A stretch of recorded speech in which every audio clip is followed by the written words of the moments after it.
मेरे पीछे सूर्यास्त हो ही रहा है और आश्रम 2 को रिलीज़ हुए तकरीबन 41 घंटे हो चुके हैं।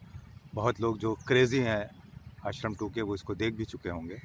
आइए बात करते हैं आश्रम 2 की और फिर उसके बाद क्या होना चाहिए आश्रम 3 में। आश्रम 2 वहीं से शुरू होती है जहाँ से ख़त्म हुई थी, अर्थात मतलब कि बबीता का रेप हो जाता है और वो बहुत डिस्टर्ब हो जाती है। उसके बाद से पहले शॉट में ही बबीता को दिखाया गया है। मम्मी वो पूछ रही है कि क्या प्रॉब्लम है, तो वो ज़्यादा कुछ बता नहीं पाती है। इसके बाद फिर कहानी आगे बढ़ जाती है आश्रम की। आश्रम 2 में 9 एपिसोड हैं और पूरे आपको तकरीबन 6 घंटे तो चाहिए ही इसको ख़त्म करने में। 1-2 बार में आप इसको ख़त्म कर सकते हैं। आश्रम 1 और आश्रम 2 में बहुत फ़र्क तो नहीं है। एक्सपेक्टेशन ये थी कि आश्रम 2 में ये कहानी ख़त्म कर दी जाएगी, लेकिन ऐसा होता नहीं है। मैं अभी उसकी बात करता हूँ। पहले बात करते हैं इसके किरदारों की। आश्रम 2 में बॉबी देओल लगभग वैसे ही हैं जैसे आश्रम 1 में थे। उनका गेटअप, उनके एक्सप्रेशंस वो एट पार हैं, ना ही उनमें कोई गिरावट हुई है, ना ही कोई बहुत तब्दीली हुई है। लेकिन आश्रम 2 को जो सबसे ज़्यादा जो इम्प्रेसिव कैरेक्टर इसमें या स्क्रिप्ट में दिया गया है वो है अदिति पोहानकर का। एपिसोड 4, 7 और 9 में वो टोटली डोमिनेट करती हैं और पूरी कहानी इस सीज़न की अदिति के इर्द गिर्द ही घूमती है। बाकी कलाकार सब अपनी अपनी जगह हैं। थोड़ा सा कहानी के बारे में ही बताते हैं, जो कि ट्रेलर आश्रम 2 का ट्रेलर देख के आप सब लोगों को बहुत आइडिया लग ही गया होगा कि इसमें पम्मी का भी रेप करते हैं बाबा जी उसी तरह से बेहोश करके। और 2-3 बार ऐसा होता है, पम्मी को समझ में नहीं आता कि कौन कर रहा है। उसकी आस्था इतनी ज़्यादा है बाबा जी के ऊपर कि वो इस बात को मानने को तैयार नहीं है अगर कोई उसके साथ के लोग उसको हिंट भी करते हैं कि भाई ऐसा हो सकता है। साथ ही साथ राजनीति, पॉलिटिक्स का अच्छा अमलगमेशन, अच्छी गुत्थमगुत्थी दिखाई गई है इसमें। जो 2 पक्ष और विपक्ष हैं, हमारे डॉक्टर अनिल रस्तोगी जी ने बहुत बेहतरीन काम किया है एज ए चीफ मिनिस्टर, और उतने ही जो हैं विपक्ष में हुकुम सिंह के रोल में सचिन श्रॉफ ने। दोनों की ही एक्टिंग काफ़ी ज़बरदस्त है। उठापटक बहुत चलती है बाबा जी और इन राजनीतिज्ञों के बीच में, कभी चीफ मिनिस्टर का पल्ला भारी तो कभी बाबा जी का, और इसी तरह से कहानी पैरेलल चलती रहती है। और उधर जो पशोपेश है पम्मी का, वो बढ़ता ही जा रहा है। उसकी एक्टिंग हम लोगों ने शी में देखी थी, जो कि नेटफ्लिक्स पे आई थी। तभी से मैं उसका काफ़ी फ़ैन हो गया उसकी एक्टिंग को लेकर के। उसको पहले सीज़न में बहुत मौका नहीं मिला था आदिति को, और वो थोड़ा इधर उधर ही दिखाई गई थी, वो बैकड्रॉप में ही रही थी ज़्यादातर।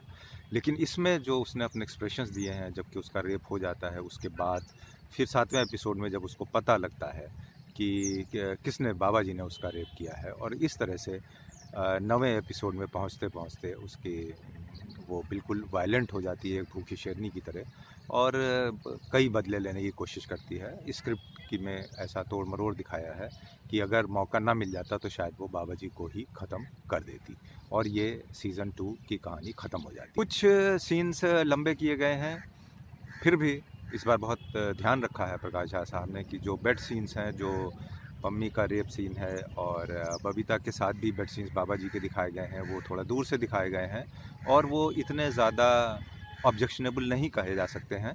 ठीक है, वो कमेंट डिमांड थी। इसी तरह से गाली गलौज का प्रयोग भी बहुत कम हुआ है और जहाँ पर किया गया है वो बहुत ही एक्सटेम्पोर और तरीके से किया गया है, जो कि हम बोलचाल की भाषा में ये गालियाँ हम दे ही देते हैं। पम्मी का जो ख़ासकर उसके वो जो सीन्स, उसकी कलाकारी उभर के नहीं आई थी। जब उसका रेप हो जाता है उसके बाद के उसके एक्सप्रेशंस, जब वो उसको पता लगता है कि उसके संग ऐसा कुछ हुआ है, वो बाथरूम में जाती है अपना कुर्ता फाड़ने की, तो वहाँ पर उन्होंने लाजवाब एक्सप्रेशंस दिए हैं जो कि मेस्मराइजिंग है। और इसी तरह से आखिर में भी जब वो उसको समझ में नहीं आता है कि उसको कैसे किसको मारना है, वहाँ पर भी जो उनके फेस एक्सप्रेशंस हैं, I am really impressed that she has come out with really flying colours. और किसी को सब अपनी जगह ठीक है। और अब अगले सीज़न तो पूरा ही पम्मी के इर्द गिर्द घूमना ही घूमना है। डिपेंड करता है प्रकाश झा साहब क्या चाहते हैं कि वो सुंदरलाल जी का कैरेक्टर को वापस लाएंगे इस लड़ाई में या नहीं लाना चाहते हैं। और बाकी तो सब कुछ निर्धारित हो ही चुका है। स्क्रिप्ट जैसी भी बनाए, तिरदा Chaudhary, she was very good. What she can do within the ashram, I don't know how the script writer will take it. प्रकाश झा साहब को बहुत इंटरेस्ट था, लगता है उनको इसकी पॉपुलैरिटी से काफ़ी इंस्पायर हुए वो कि उनको सीज़न 3 भी बनाना चाहिए।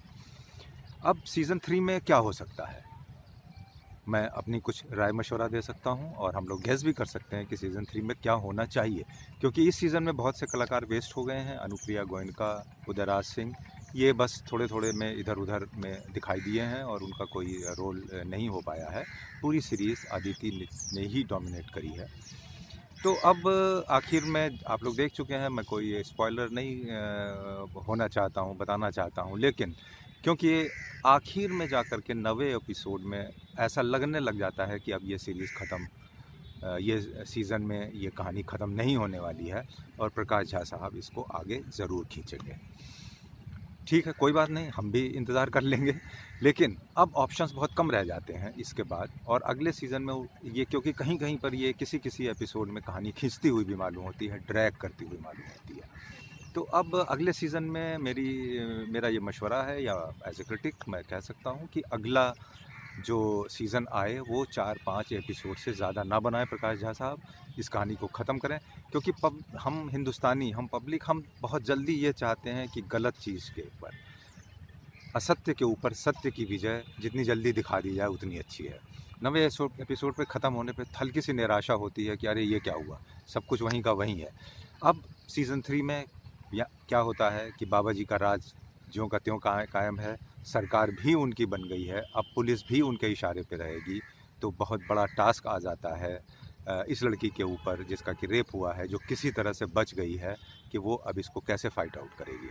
2 ऑप्शन है प्रकाश झा साहब के पास। स्क्रिप्ट, उनकी स्क्रिप्ट लिखी जा रही होगी, स्क्रिप्ट 5-7 दिन में लिख जाती है। 2 ऑप्शन है कि अब उस पम्मी को जाकर सीधा कोर्ट में सरेंडर करना दिखाना चाहिए कि सरेंडर किया, और उसके बाद अगले सीज़न में कोर्ट सीन्स होने चाहिए, क्योंकि ये बहुत मुश्किल होगा प्रूव करना कि उसका रेप हुआ और फाइनली बाबा जी उसकी गिरफ्त में आए।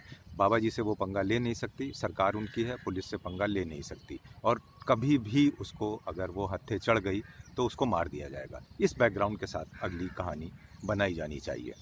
दूसरा पहलू ये दिखाया जा सकता है कि वो जो विपक्ष में मुख्यमंत्री चले गए हैं सुंदरलाल जी, डॉक्टर अनिल रस्तोगी ने बेहतरीन अभिनय किया सुंदरलाल की भूमिका में, और कि पम्मी उनकी शरण में जाती है और वो एज ए ऑपोजिशन इसको एक मुद्दा बना लेते हैं, और फिर उसको वो काफ़ी बखेड़ा उसका उछाल करके, और फिर उसका वो खुद फ़ायदा उठाना चाहें और एक चैलेंज हो जाएगा, और उनकी देख रेख में पम्मी फ़ाइट आउट करती है।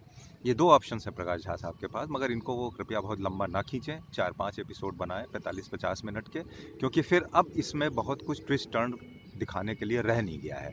आश्रम के बारे में सब कुछ दिखाया जा चुका है, उन्हीं बातों को खींच के दोबारा लंबा चौड़ा करने से कुछ नहीं होगा। I think that the story should straight away start in the next season just by the surrender of Pammi, क्योंकि वो कोई जेम्स बॉन्ड नहीं है, वो अकेले लड़ नहीं सकती, उसको कभी भी वो सामने पड़ गई तो वो उड़ा दी जाएगी। Surrender either in the court और विद द सुंदरलाल, और फिर वो उनकी शरण में उसको सिक्योरिटी मुहैया कराई जाए, और फिर उसके बाद स्क्रिप्ट को जैसे भी तोड़ मरोड़ कर बनाना चाहते हैं प्रकाश झा साहब बनाएं। He is welcome to Lucknow, to Ayodhya for making of the next season, season 3। तो ये है हमारा गेस कि अब सीज़न 3 आना चाहिए। खैर, प्रकाश झा साहब थोड़ा जल्दी लाएं, लंबा इंतज़ार ना करवाएं, क्योंकि फिर आदमी का इंतज़ार जब बहुत ज़्यादा हो जाता है तो उसका इंटरेस्ट भी कम होने लगता है। फ्रेंड्स, अगर वीडियो पसंद आया हो तो लाइक और सब्सक्राइब करें।